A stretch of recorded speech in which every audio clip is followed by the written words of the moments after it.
তাকায় দেখে বাঘের পিঠে এক পাগড়িওয়ালা বসে আছে, লাকড়ির বোঝা হাতে একটা লাঠি। যুবক বাঘ দেখে ভয় পেয়ে গেল, পিছপা হতে লাগলো। বাঘের পিঠে আরোহিত ব্যক্তি পাগড়িওয়ালা কয়, যুবক দাঁড়াও, কোনো ভয় নাই, একটু দাঁড়াও, ভয় পাওয়ার কিছু নেই।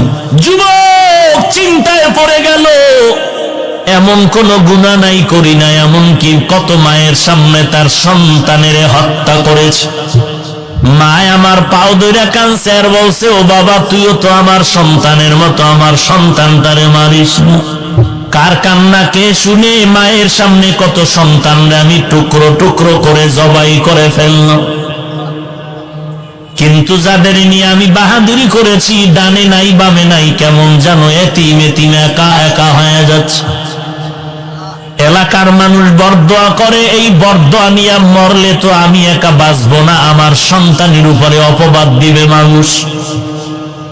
না, এই অপবাদ নিয়ে আমি মরতে চাই না। অপবাদ থেকে বাঁচার কোন উপায় আছে নাকি? ভয় অন্তরে এসে গেল। প্রত্যেকটা মানুষের মরণের আগে এই অবস্থা একবার আসবেই আসবে। জীবনে করলাম কি? আল্লাহর বান্দা ভাবতে না ভাবতে হঠাৎ করে শুনে মসজিদের মিনারায় ফজরের আজানের আওয়াজ। আজানের আওয়াজটা শুনে যুবকের হৃদয়টা কেড়ে নিল এত মধুর আওয়াজ। যুবকের মনটা চুম্বকের মতো টান দিয়েছে, আল্লাহর ঘরে আমি যাব। এতদিন আমাকে কত হুজুর ডাকছে, মসজিদে যাই নাই, কিন্তু আজকে ফজরের আজান আমার হৃদয়টারে কেড়ে নিল। ফজরের আজান, মজা লাগতেছে, মসজিদে যাও। কুদরত কার? মান ইয়াহদিল্লাহু ফাহুয়াল মুহতাদ ওয়া মান ইউদ্লিল ফালান তাজিদা লাহু ওয়ালিয়াম মুরশিদা।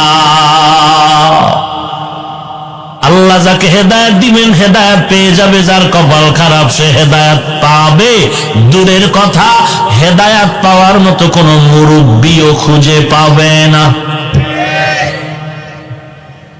যুবকের মনটা কেড়ে নিও আজান, ফজরের আজান বড় মায়ার আজান। এই জন্য নবীর তরিকা সুন্নাত হলো মুয়াজ্জিন সাহেব ফজরের আজান যেন বিনা অজুতে না দাও। ফজরের আজানটা তুমি অজুর সাথে দাও।